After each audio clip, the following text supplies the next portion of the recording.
strong.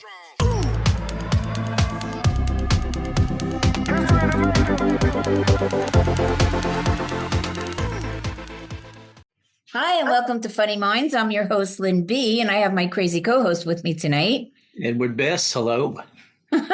And we would like to welcome to our stage Melissa Giordano. And we welcome you on our stage, Melissa, because that's what we call it.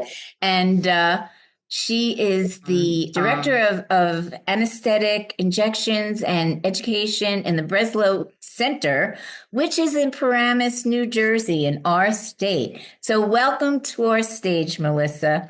I'm glad that you could make it on our show tonight. Thank you, Lynn and Ed. Nice to meet you, Ed, by the way. Great to meet you. Great to meet you. She did not lie when she said that your face looked flawless. She's like, you got to see her skin. You got to see her skin. And you pop up and I went, oh, no, she wasn't lying to me. Oh, my God. You know, if you work with us, you're all good. Well, Really? It's a great sales tool. It's like, do you want to come to our office? This is what you get. And look like this, yes. These are the fringe benefits. Yes. So 20 years, you've been in this business 20 years.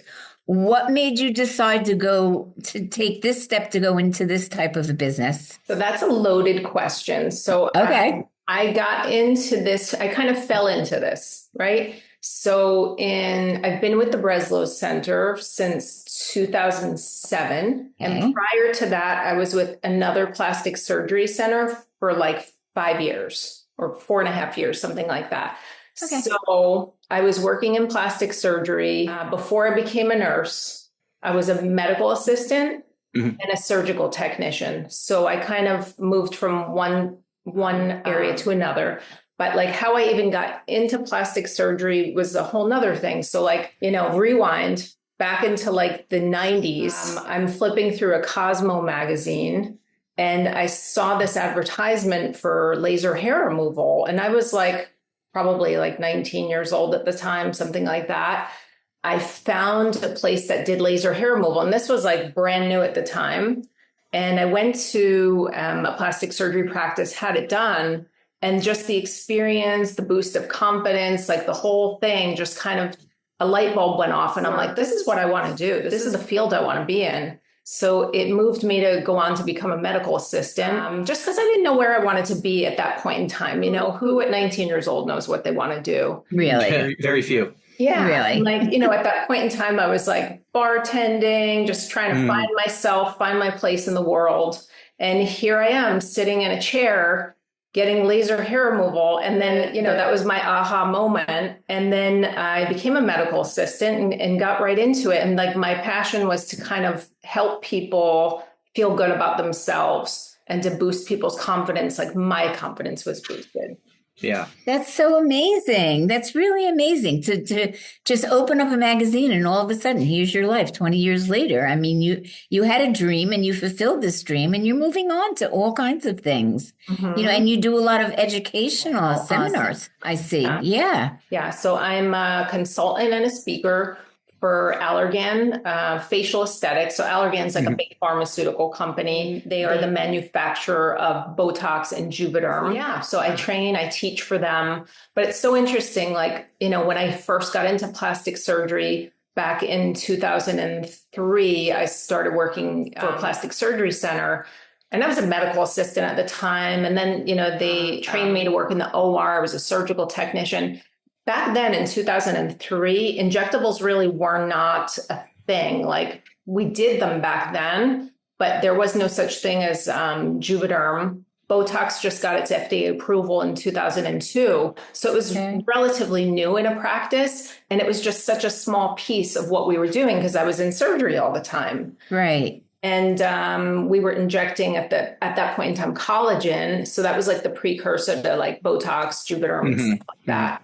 Okay. And now it's like, this is my job. And like my whole passion was to work in plastic surgery, but I loved working in the OR. And my goal was to just kind of move on and stay in the OR. And then injectables just blew up. And then this is kind of where I landed, So you just found yourself there. Yeah. Yeah, really? One step at a time. Right? Thank you, Cosmo magazine. Right? Did you buy stock in the I magazine? should. You should have, right? Your first job, first thing. I'm going to take 10% of my salary and put it in Cosmo. Yeah. And it was like, injectables, such a small part of a practice. And it was, mostly doctors doing it at that point in time, either a plastic surgeon or a dermatologist. Right. So I'm actually one of the first nurse injectors, and that's what they call us, nurse injectors, but one of the first in New Jersey to actually start doing it. Wow. Oh, wow. That's interesting. Is it something that they require now? Do you have to be an RN to do this? Yeah. Or So does it just help you in your career? Every state has different requirements. So like the tri-state area, you either need to be an MD, a PA, physician assistant, NP, nurse practitioner, or an RN, a registered nurse. And that's who should be doing it. But it's more favorable or more reputable to be working like in plastics or dermatology to provide these services, just because it's kind of thought of as a higher level of care, just because those are like the core specialties. Well, yeah, you hear about people have these injectable parties and they have people that really aren't, qualified to be doing all of this, but it's a big deal to these people and they come to the party, pay a certain amount of money. And I'm sure there's a lot of problems that happen from stuff like that because they don't really know what they're doing, so to speak. Oh, I've heard a lot of nightmares about that stuff. Yeah, but I'm sure, as opposed to the other thing when you go out to Hollywood and they have all these specialists come to your house, and give injectables. That's okay, because they know what they're doing. But I don't think I would ever try something like that. That would be really scary. I think the first time, when I read about injectables, it was like, oh my, like, oh my God, they're going to stick something in your face or something.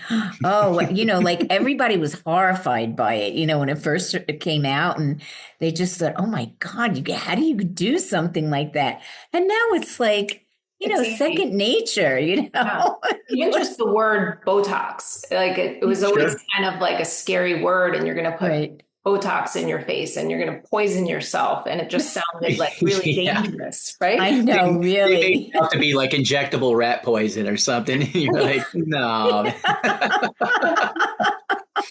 But I'm sure it's come a long way. You have different options now. They've really, have increased their quality and everything in that line of work. I mean, anything medical is always progressing. True. That's true.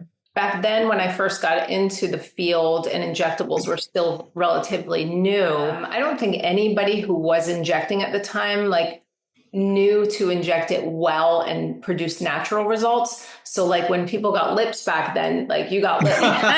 Donald Duck. I know. 0 to 10. And that still kind of sticks with people when, especially a new patient comes to the practice and we're talking about what I think would be beneficial for them. And I kind of hint at the fact that you're losing some lip hydration, there's volume loss. We always have to kind of talk this through. Yes, this can be done in a very subtle fashion. 20 years ago, it's totally different. You had, you went from 0 to 10. Now we can go from 0 to subtle and really customize the treatment and really dial down to what we want. And then you look like Lisa Rinna. But that she's had 4 operations trying to reduce them. Yeah. Well, that's probably silicone in her lips. Yeah, I think so too. And at least what I'm working with is mainly hyaluronic acid fillers. Right. To dissolve it. I could dissolve the whole thing if we had to. And sometimes I get patients like that where they come to me and they look like Lisa Rinna and their lips are big and they think they need more lip filler. And I'm like, oh, we gotta dissolve that, first of all, right? That's funny. It's amazing the amount of celebrities and stars that I see till this day, even though as advanced things are, that still look like a hot mess. Yeah. I think and they have the money, they have access to so many different specialists that you're kind of taken back. But maybe they're very anti, they might be very anti, injectables or plastic surgery or whatever. I don't know. I used to say the same thing too. You look at some of them, their skin is very blotchy. And I think wow, you're worth a lot of money. Why wouldn't you go and have something done and make your skin look smoother without all those pock holes and, but they don't do it. And I guess it's a personal choice. Everything is a personal choice, really, when it comes to that, Yeah. And, it seems like every year your type of industry grows by leaps and bounds with all different type of procedures and what have you that come out. So, well, I have a question first before I go into that. Since you're in New Jersey, do you get a lot of people from New York or the surrounding of Philly or, Connecticut, whatever? Do you get a lot of people from outside of the state come to your center? Yeah. I'm always amazed that people are willing to just drive hours and hours like that to get to the practice, but it definitely is flattering. And people come from all over. Or I have people that they live in Florida, but they still have a home here. Right. All their medical services here in New Jersey. And then, I'm on that list of people that they just kind of come and see. For the week. I was going to say, before you came on, we were talking about it when I realized that you're right in Paramus. And I was like, that's kind of the perfect area. Yeah, really. I live down in Tampa, Florida, but I grew up in New Jersey and I know that area well. And I was like, that is just perfect because I think the demographics there are suited for that because you have a decent income level there. You have a lot going on there. And the right towns across the border. The towns that you're surrounded by are pretty decent towns, really nice towns. Through the years too, the demographic for what I do has certainly changed. So when injectables first kind of hit the scene, it was probably the 40, 50 and up crowd that was getting injectables, early 2000s. And it was for older women that just, had wrinkles and aging. Right. And now we're getting 20 something and up. And it's people that are doing not just rejuvenation, but prejuvenation. So we have these younger women and men that just want to kind of stay ahead and not let their faces age so quickly. Sure.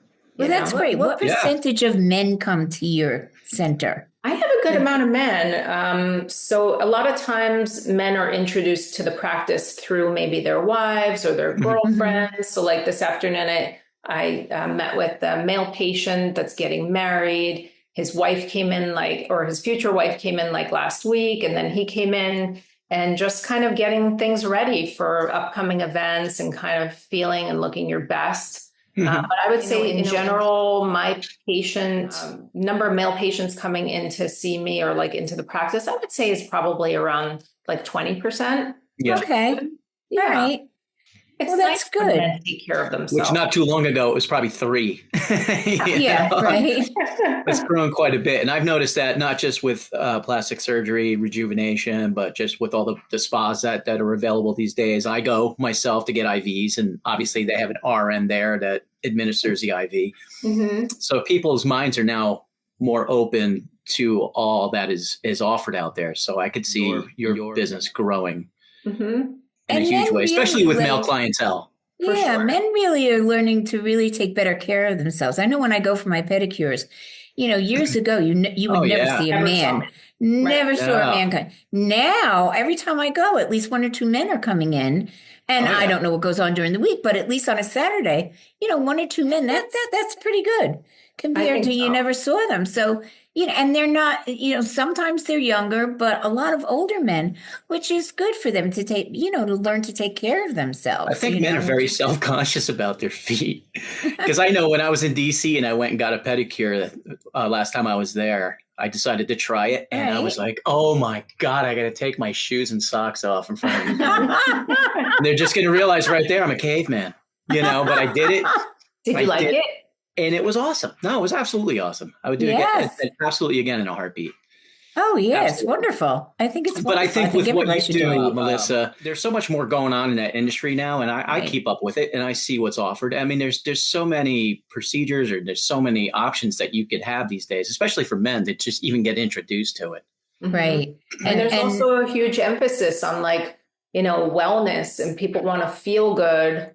They want to look as good as they feel. And I truly feel like what I do and just anything that has to do with improving appearance is a part of someone's mental well-being, because you have to feel good about the way you look. And it doesn't mean you have to look not yourself, but you just need to wake up in the morning, and when you're putting yourself together, when you're walking out the door, it's so much better when you feel good about yourself, whether it's your weight or your skin or your hair, whatever that is, you got to feel good. Do you do a lot of education in the way of teaching people how to take care of themselves a lot better than maybe they have in the past, or maybe clue them in on things that maybe they weren't doing in the past that would help them now quickly? Yeah. So when patients come in to meet with me, we do a full consultation. Even if somebody's just interested in like treating just these little lines between their eyebrows, I assess the whole face and just let them know what all their options are. And there really is no pressure to even do anything that day when you come and meet with me for a consult.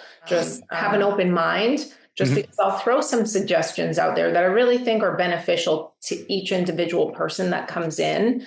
And I don't want to sound like a salesperson or anything like that. It's more about educating patients.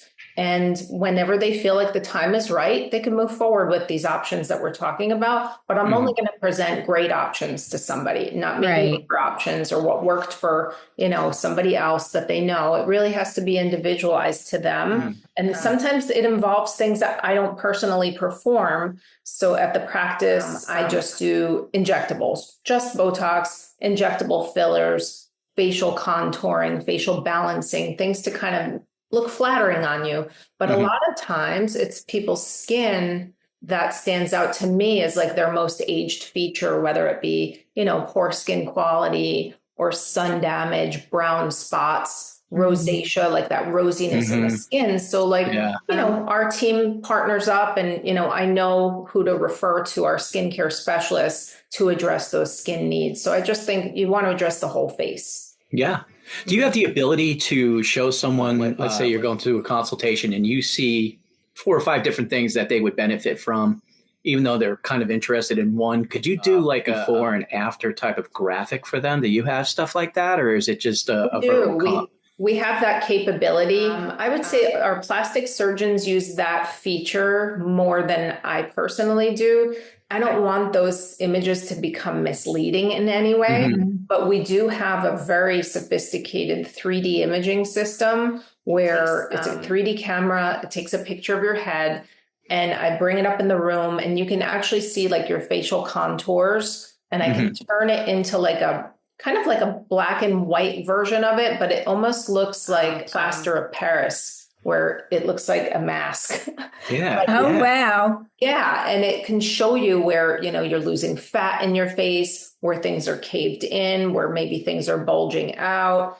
And it can help the patient kind of understand like what I'm seeing, because, sometimes you take a picture, you have the flash, everything looks a little bit more perfect than it actually does in person. Right. So you go through that, but that same system can actually show people what they look like if their skin was lasered, if their red spots and brown spots were gone. But I try not to simulate fillers on it because I just think it could be a little misleading. So rather than do that, what I do is I show other patients' results, and I try to pick it, like narrow it down to similar age bracket, similar problem areas, and then they kind of apples for apples. Yeah, this way they can see like how, what can be achieved, but our plastic surgeons, like if they're doing like breast implants or if they're doing somebody's nose, that's a little bit more precise as far as how they can shave it down or kind of show things a little bit more. So if they wanted to have fat sucked out of here and they wanted more of a tight chin, you do that and then show them this is what it's going to look like after we remove X amount of whatever. And this is what you're looking at. And right. That's great, man. That is so cool. Do you remember years ago, Eddie had his nose broken in basketball. So my brother had used a plastic surgeon in New York, and he's like, you have to go and see him. He's wonderful. So we go, and we're sitting in the waiting room, and Carly Simon comes walking out. Well, you knew she got injectables back then because there were marks all over her face, and he went in. And they didn't have that back then. They didn't have all the 3D. He just said, oh, look, I'm going to do this. He'll be in the hospital 3 days and he'll be out. And, and his nose looked great when he got finished. But they never had anything like that, to show you to show me what he was going to look like or, how they were going to help him, to fix his nose. Thank God they did a great job. Could you imagine if I would have walked out of there looking like a toucan? I mean, that would have been horrible. Isn't Carly Simon the one that sings You're So Vain? Yes. Yes. Yes. And Ironic, right? his office was a 2x4 in this old building but yet he was one of the top plastic surgeons in New York. You think about it now too. They had me in the hospital. Like these days, they do these procedures and you're in and out. Yeah. Yes, that's true. But yeah, Yes. a lot of those offices in New York, the plastic surgeons, they're like little Upper East Side, like little shoe boxes. Yes, that's exactly what it was like. It was a shoebox. Well, the rent is so expensive. Crazy. But it was crazy. But the school was paying for everything, so they didn't care where I went. Yeah. And just get it done, and it's like, okay. And my brother said, no, you have to go to this man. I don't even remember what his name was, but but he did a great job. I'm sure. We get a lot of patients that come to our practice from New York City that just like the experience better in our practice, or just New Jersey in general. I just feel like, we have a little bit more of a thorough, more, I don't want to say slower approach, but we're not rushing people out the door. Yeah. Right. No, it's just, we pride ourselves on giving people a quality experience when they come in. No, and it's a beautiful office. Awesome. Oh my God, it's really so beautiful. And you're right. It's not like a production line, you're not turning people over 1, 2, 3 or kicking, you're in, you're out and that's it, goodbye. Right. So it is very relaxing, very calm, and something that's really, I don't want to say the word enjoyable, but I do want to say the word enjoyable because when you leave, it's a very enjoyable experience that you just had, so it's wonderful. But I would think your experience while you're there is obviously also enjoyable as well. Oh, it is, really. And then when you walk out of there, super enjoyable. You do. You just needle therapy. Yeah, needle therapy. That's good. I like that. Yeah. I hate needles, but I go for IVs now and they don't bother me at all. I get everybody's life story. It's a lot of emotions, So yeah, it's needle therapy. Needle therapy, almost like an upscale really barber shop. So what's new on the horizon? Is there anything new on the horizon? I mean, plastic surgery has so much involved in it. There's so much, between devices, lasers that are just getting more gentle, the downtime's getting less. Even facelifts, the downtime is like way less than it ever was before. In my world with injectables, newer hyaluronic acid fillers are coming to market. There's new Botox-like products coming to market, but there really is nothing earth-shattering happening right now with injectable fillers and Botox per se. But, now there really is an emphasis on bioregenerative medicine. So like collagen stimulation and things that are really changing people's bodies from the inside out. So, it's still very new technology. And I don't think that it's where it needs to be more widespread and available in every practice. It really takes the FDA about 10 solid years to get things approved. So the US, in comparison to, say, Europe, is very slow moving, but at least, by the time things hit the market here, it's been tested, it's been safe, and it's, by the time things get here, Europe is like 10 years ahead of us, I feel like sometimes. Yeah, that's what a lot of people say, yeah. Or things get approved a lot faster in the European countries than over here. When I hear a lot of people say, oh, well, I have to have this surgery, I'm going back home to wherever to have it done, that's been pretty common for a little while now with different surgeries. Do you guys get into, I don't know if this even is in your ballpark, but I know these days stem cell is very popular for many different reasons. Is that something that would benefit or something you would get into at any point in time, or does that have really zero to do with what you guys are doing? I think it's headed all in that direction. So right now we're using a system called Easy Gel, which we brought into the practice about a year ago. And it's highly effective and it's utilizing your own blood, right? Have you ever heard of PRP? Platelet-rich plasma? This takes blood. So we take like 2 tubes of blood from you per se. And we spin the blood on different speeds to extract platelet-rich fibrin out of your blood. And that's where there is more growth factors and your own body stem cells are in there, right? So then we take it a step further, and this system uses heat and it uses cold to turn your body's PRF into a gel. So it's converting it from a liquid into a more viscous quality. So it's almost like making your own body's filler per se. And that really is stimulating your body's response to make the skin quality more supple. So like we'll use it on people that have like crepey skin in their under eyes or even in the whole face. And that really is changing the skin quality. And that's something that ordinary fillers do not do. Yeah. Because this is utilizing your own growth factors. Sure. So everybody's a candidate for it. Your blood is only as good as what you're consuming, though. So we always tell patients before they come in for treatments like that are using your own blood, you know, don't eat McDonald's that week. Eat healthy. Don't come in after you eat 3 pounds of bacon and being hungover. Well, what about if they're on several medications? Does the medication alter the effects? Yeah, so you really don't want to be on any blood thinning medications or any anti-inflammatories. Like you really want to make sure that, you know, everything is clean. You're eating clean, you're well hydrated. And then this way, you know, the blood that we do take from you is very good quality. You get the best result. Yeah. And we're seeing great results with it. So I would say that's probably like the newest and most exciting thing that we've added into the practice. That's do you deal with hair as well, as far as transplants, any type of thing to help guys regrow hair? Women, I know, was it alopecia? Yes, is usually an issue. Is that something that your practice deals with? We don't do hair transplants. However, we do use the PRF to inject into the hair. Okay. We have a whole hair program, hair supplements. Nutrafol is like a really amazing hair supplement that helps with just thicker, denser hair. Just, you know, gets people's hair health just, you know, up to par. a lot healthier.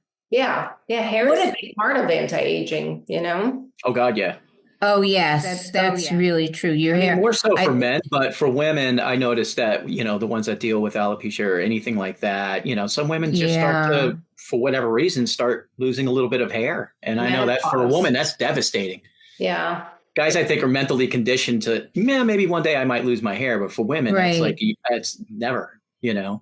Oh, no, that's like your crowning glory, you know. I mean, like, God, I couldn't imagine, like, not having hair. Right. Or having to wear a wig. Oh, God, I wouldn't, you know, it's okay when you dress up for Halloween or something like that. Or you're doing something. and even then it's like, oh, my God, I can't wait to get this thing off, you know. So I could never wear a wig every day, but I certainly wouldn't want to have to lose my hair. That would be something that would be really devastating. You know, it's thinned out, but I never had thick hair to begin with. So we also have a laser too for hair regrowth as well. The machine is called Lutronic. I think it's Lutronic Hollywood Spectra, I think it is. We have so many devices, but that one, they run the device over the scalp and it stimulates the hair growth as well.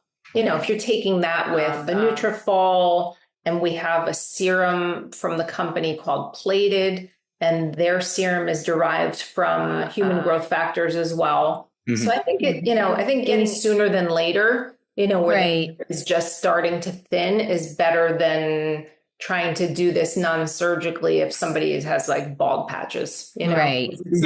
Grow it.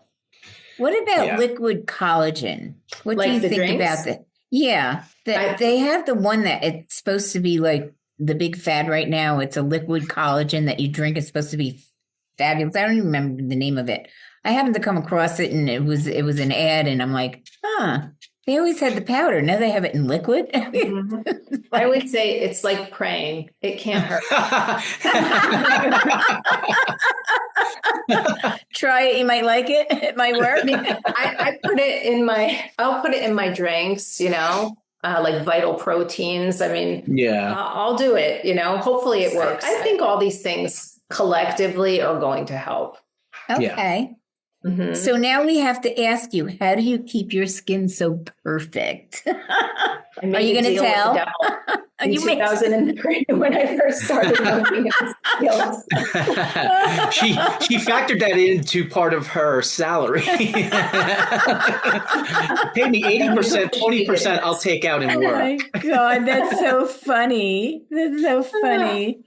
I'm a huge fan of skincare. So like, yes, I do injectables for a living, but like, I don't actually have to inject myself very often, I've been doing Botox for I've been doing Botox since I'm 25. I'm 46 now, so I've been doing it all these years. Wow. So Botox, I started light, when I was 25, I was doing it like a little bit here, maybe every 6 months, or it'd even go a year, and then once you get into your 30s or 40s, then things have to be done a little bit more frequently. But yeah, just really meticulous skincare. I use Retin-A. I think anybody over 30 should be using Retin-A to help with the quality and texture of their skin. Sunscreen is huge. So I'm, starting that sooner than later is really going to be beneficial. It's easier to prevent than it is to correct. So yeah, I think that, meticulous skincare, I get diamond glows. Those are the facials that we do at the practice. It's like a gentle exfoliation of the skin, and it just kind of pulls up like embedded dirt, makeup, oil, and just kind of dead skin cells.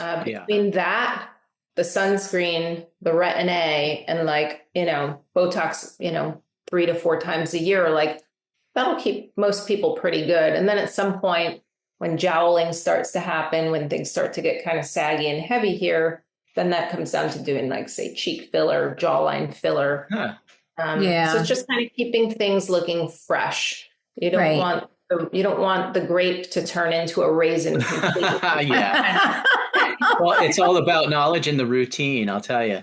Yeah. Because I dated a girl years ago from Finland, Scandinavian, and she was very big into, skincare and all that stuff. So at a younger age, in my 20s, she got me into lotions and vitamin E and taking care of my skin. And it just became a habit. So I've been doing it for all these years, and big difference. And especially for you live in Florida. So you really have to take some extra steps to make sure you're protected. Yes. Well, that's true. Yeah. And down in Florida, well, anywhere in the United States, you should use sunscreen every day.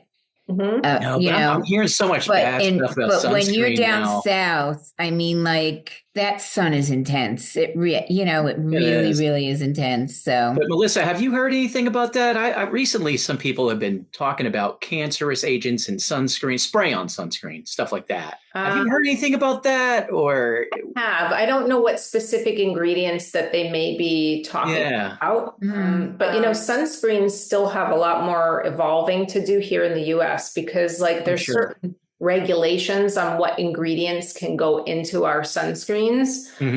And we as a country can be a lot better with what we are producing here, because Korea, for instance, has way more filters in their sunscreens than we do. So their sunscreens are much more protective than ours are. So I use one, it's called Beauty of Josian, or Josian, I don't know how you say it, but that one has added filters in it that will really protect you a lot better. And they really feel good on your skin, luxurious. Less greasy, there's none of that. And it'll make you put it on every day. I put it on under my makeup, and I don't feel like anything sticky or smelly or greasy. Right. That's interesting. So you could just go online and you could just look for some type of sunscreen that has more fillers in it, or more. I was never big on sunscreen until about 10 years ago. So how's that possible? You're the whitest person ever. Well, I don't sit in the sun. I've never been a sun baby. I'm just not that person that's going to go to the beach and just lay out in the sun. I never have been. So, and I burn very easily. So I just don't, I just was never that person. You just stay in your cave. Yeah, I stay in my cave. I sit at the tiki bar and I drink. There you go. That's a good place to be. Right? Really? I get a little color on my face and that's it. I can do that in maybe a half a day. Not even. All is good in the world at the tiki bar, right? Oh, yes. The tiki bar is the best. And it protects you. Oh, yeah. And then you forget to put the sunscreen on when you're at the tiki bar, right? Oh, my friends are always like, I mean, they ask me a million times, oh, we're going down the shore Saturday. I'm like, what part of you know I don't sit out in the sun? Don't you understand after all of these years? I don't, I don't get it, Oh my goodness. But they're going to ask me anyhow, and I'm going to say no, and I'm not going to go. I like to go down and walk on the boardwalk. Mm-hmm. And of course, naturally, even if I walk on the boardwalk, I'm going to put the sunscreen on. Right. But, but I do have my hat, mm-hmm. and my big brim hat that I wear. She does the whole Michael Jackson thing with the umbrella. Oh, yeah. I'm gonna protect this skin. I always have. My kind of people. Well, really. I mean, I know somebody, and they're part of our family. I'm not going to say who it is. And they just loved playing tennis and out there for hours on end, sitting in the sun for hours, and going to tanning booths, and then their skin got to be like all wrinkly and at a very young age, and they're like, I don't know what's happening to my skin. Well, look at all the things that you're doing to it. I mean, it's like you're an egg and you jumped in the frying pan. Throw a pack of cigarettes into the mix, Yeah. I mean, like. Oh, yeah. My God. And then they can't understand, what's going on. I know years ago when we were teenagers, a lot of my friends used to put the iodine in baby oil and then rub that all over themselves. Oh, my God. They looked baby oil. Yeah, they looked horrible. Mm-hmm. They looked, but they didn't realize even the tanning booths. I mean, that was so big for so long. I can't even believe that these tanning salons are still in business. I know. There are some, not as much as they come on down, sit in a microwave for a little bit. Oh my God, we used to do fundraisers, and I would never put tanning booths on the list for anybody to go to and get a gift certificate. And they'd say, how come there's no gift certificates for the tanning booth? Well, you don't need that. You don't need that. Go. You don't need it. No. Really? Who was that woman that was on television, Tanning Mom or something? Like she went every single. Do you remember her? Yeah. Oh my God, she looked hideous. She looked hideous. And it's really a shame, but I don't know. It's that. Or you could do the self tanner and be like completely orange. Yeah. Yeah, you could be orange. Yeah. Remember those days with the self tanner? Oh my God. The spray on. They would do. All the guys in New Jersey, all the Guidos would go get their spray tan, and you're like, wait a minute, Melissa's Italian. You're orange. You could say Guido here. This is a safe space. I grew up in Jersey, so I could say Guido anytime. I have a hall pass forever. Oh my God, that's like in funny. Our practice, when people come back from vacation, like people who work there, it's like frowned upon if you come back with like a tan. I'm sure. Yes, I'm sure. That's like, right. How dare you get you can sun even write on them your up. Skin? Yeah. Yeah. That's an HR violation right there. Yeah. And then you get a second warning if you have a farmer's tan. Then you get written up for that. Yeah.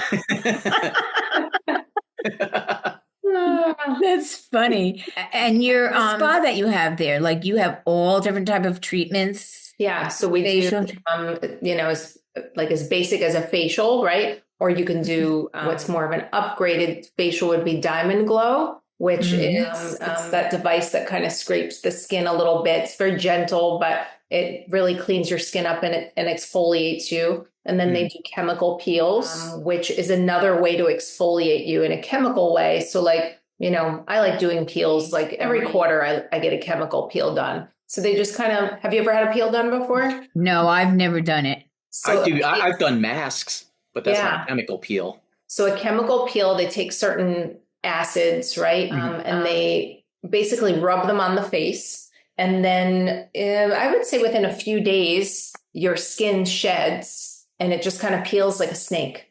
And the dead skin cells come off. And then your skin looks really healthy and glowy like a few days later. Yeah. So I'm a huge fan of peels because it can remove some of the brown spots and it's just like another way to exfoliate you. So like we do mechanical exfoliation with say Diamond Glow, a chemical exfoliation with a chemical peel, Or if you wanted to go even further than that, you could do like a laser resurfacing, which is like a safe way of kind of, it's technically kind of burning the face in to some degree, but just a superficial enough kind of response where the skin sheds that way too. And that's like glowier, healthier, tighter, firmer skin. I've seen them with some videos of them doing that. It's like a laser. Yeah. And as they run it along your skin, you can see your skin kind of like bubble up. Yeah. And I was like, oh my God, does that hurt? Or is it like... Yeah, does it hurt? Or they put the numbing cream on? Or put the numbing cream on. But I always tell patients when they ask me, like, is this going to hurt? Everything at the practice hurts like a little bit. Yeah, well, little pinch, little pinch. You are injecting them. But no, they're not bad. The numbing cream is very effective. And we've never had a patient that could not go forward with a treatment. Like everybody finishes their treatments. So it's not bad at all. But laser season is usually like in the fall and winter months, just because, summertime is usually when people are out and about and they, right. We don't want to kind of mix those two. Yeah, that makes sense. And winter, you're more hibernating type of thing, not completely, but it's better to have those kind of treatments because you're going to be in the house a little bit more than if it was the spring or the summer. So sure. I would think you probably get a pretty huge bump just automatically based around holidays and stuff like that. Oh yeah, I'm sure. Especially or like in the spring before the summer, people want to look really good for the summer. So they're going to bump yourself up. Probably the spring and the fall is probably very busy for you guys. Yeah. And especially, and then summertime comes, we get a lot of people that work in education, students that are home from school. So, we are busy year round. And some people actually do like to do surgery in the summertime too. Just really? Okay. Depends on their lifestyle, what they like to do. Some people just that's true. Sitting that summer out, Yeah. Well, I'll go down to the BRESLOW Center and have my surgery, and then I'll go up to the Hamptons and I'll just lay around. There you go. That's the plan. There you go. Well, I'll tell you what, next time I fly up to Jersey, I'm just going to have to come say hi and get a consultation. And for sure. Definitely. Have you, give it the look over and say, all right, you need this, this, this, and this, or just a brand new face. I don't know. Or you look great. Go home. Just get out of here. Oh, by the way, bring me lunch before you leave. Okay. It's so funny. We have this like crazy FedEx driver that comes to the office, and he busts into like the waiting area like Ricky Ricardo. He opens the door swings open. Lucy, I'm home. And then he'll talk to all of our patients in the waiting area, and he'll be like, what are you doing here? You're beautiful. Go home. Oh my God, that's great. Comical thing ever. That is great. Oh, that's cute. That's cute though. Good sense of humor. Oh yeah. Well, I'll tell you what, I know one person we got to send over to Melissa, and that's Suzanne. Suzanne, why? Because she goes for injections and stuff like that. She does she? Oh, I didn't know Suzanne did that. Oh, okay. We'll have to find out where she's going. We'll have to send her by Melissa. Well, she'll be here Friday down in Tampa, so I'll ask her. Yeah, find out who she goes to. Say, Mom's going to hook you up with somebody new. No. I'm going to say, I'm going to hook you up as a referral, and then I'll call Melissa and say, well, my referral fee is the free consult. I'll work it out. It's all good. That's right. It'll be a bundle deal, right? Yeah. Right. Family deal. But also the BRESLOW Center, they send out every month, they send out something, on their point systems, or they might have different things going on that month. There might be different promotions that are going on that month and stuff, which is very interesting. I've never seen anybody else do that. I mean, they might, but I've never seen that done. So, I think that's a great advertising. That's great with your branding and stuff. It's really, really good. Yeah. So and we participate with like manufacturer promotions like Allergan, the makers of Botox Juvederm. They have a program called Alley, and they have an app, and everything's very organized and neat. And you kind of see what rewards you have coming to you. And right. Cool. Mm-hmm. Yes. Yeah. No, that's important for people too. Everybody always wants to get something. even if it's a little something, it just makes you feel so much better. Like these people really care about me. They've got programs that we can join and, they're doing things to help me and make things easier and better. So I think when that's you go to splurge on yourself, it kind of makes you feel a little bit less guilty about it, even if it's like a couple of $100 off or whatever. It makes you feel really a lot better about yourself, Plus, you'd be surprised at how many people you would assume drive probably by this every day and really don't even know it's there until they actually get something, some type of advertisement or some type of promotion and go, oh my God, there's a facility right here. I drive by it every day. Didn't even know it existed. Right. Mm-hmm. And then that person goes in there and then tells 10 of her girlfriends about it. And, so I mean, that's great word of mouth. Great to spread it. Mm-hmm. So I have to ask you, without naming names, do you have any of the housewives that come in by you? We get a bunch of them and like their entourage of people that come in, and that's always interesting. Okay. I'm sure. I'm sure there's a restaurant over here there was one by me when I lived in Passaic County before I moved up here, and they threw them out of that restaurant. I'm not going to name it, but also there's another one up here, and I had my daughter's bridal shower there, and the girls were laughing about, they come here, they don't even give us tips, and they're so rude. And horrible, right? I laugh like hell, but I love to watch it because I love to see where they're going and what they're doing. It's so interesting. Brainless, very, Yeah, right. I think it's really interesting. But so what else would you like to say about your center? Well, we were one of the first med spas, like fully inclusive med spa and plastic surgery center in the area. So we definitely pride ourselves on that. And we pride ourselves in being patient centered. So like in this day and age, especially after COVID, so many of these like med spas have popped up all over the place, private equity med spas, like, they look beautiful on the outside, and, a lot of them are doing things unethically. They're run by like, owned by an entrepreneur, somebody who's not a doctor, not a medical person. They really just have dollar signs in their eyes, and they're not really being patient centered with their approaches. So that's where the complications start to kind of rise, or the services are starting to kind of get a bad rap, like, on social media, like, all of a sudden this past like year or two, patients are like worried about like, should I not be doing fillers? I heard that they're not good. And it's like, well, you've never had a problem with them before. Right. Why are you inquiring about that now? And because they saw something on social media. But what's happening is that you get these entrepreneur-run businesses. They hire nurses right out of, say, nursing school. They send them on a weekend course, and then they train them to do, X, Y, and Z, but not really customizing things properly. So like, if you go somewhere and they're just saying yes to you the whole time and they just keep filling you and filling you. Right. Like everything in moderation. And you have to do what's right for the patient and what you feel like is going to be aesthetically pleasing for someone. So, if you're just looking to make a sale and you're not really being focused on what the patient actually would benefit from, you're going to produce really weird results. And it really just gives the field or the profession or just the, the aesthetic industry just kind of a bad name, So I just really feel like patients need to seek out providers who are ethical.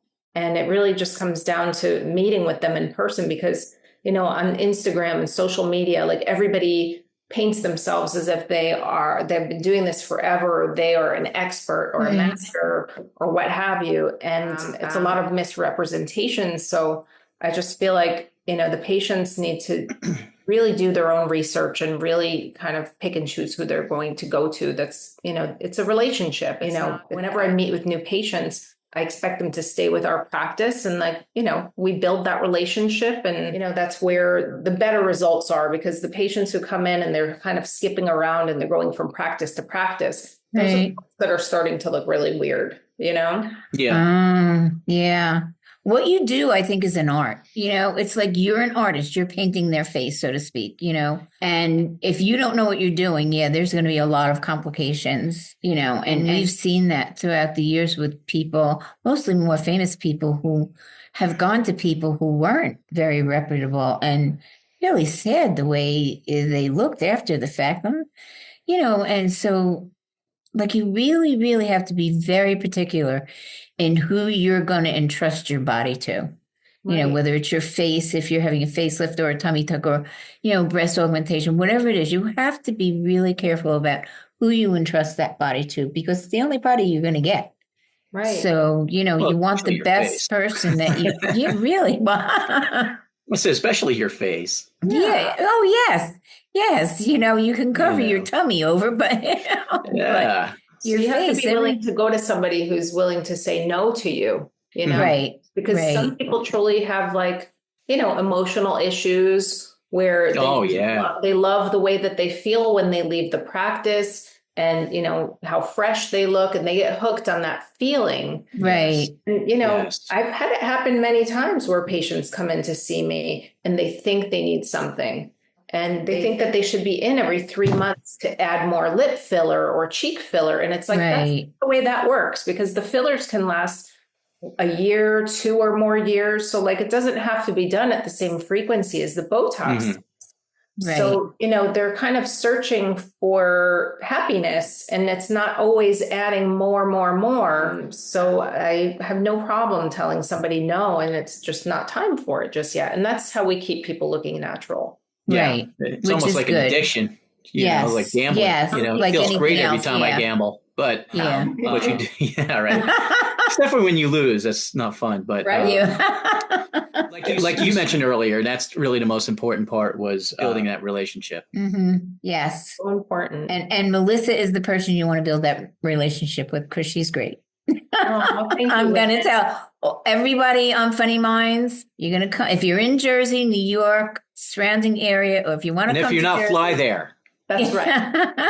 You've got to ask for Melissa because she's the best. She's Aw. the absolute best. And I'm just so happy that you agreed to be on the show. I mean, like, Yeah. I'm so excited. I was so excited when you finally said yes. And I'm very excited that we had you on here tonight. Oh, it's such an honor. I think a lot of people are going to get a lot of great information from this episode. And maybe even people who were sitting on the fence and saying, should I, shouldn't I? I think they're going to see this episode and it's going to help them to realize that, you're not the devil. You can really help them look really, really well. Melissa's like, you don't know me that well. But Yeah, well. from 9 to 5, definitely not. Yeah, okay. So, Aw. Melissa, tell all our fans where they find you. So you can find me on social media. I am aesthetic_nurse_Melissa. That's on Instagram. I am at the BRESLOW Center for Plastic Surgery in Paramus, New Jersey. And we are right on Ridgewood Avenue in Paramus, New Jersey. And they can contact the office to set up an appointment at 201-444-9522 and hope to see you. Oh, yes, I will see you soon. Go see her. I will Doctor's see her.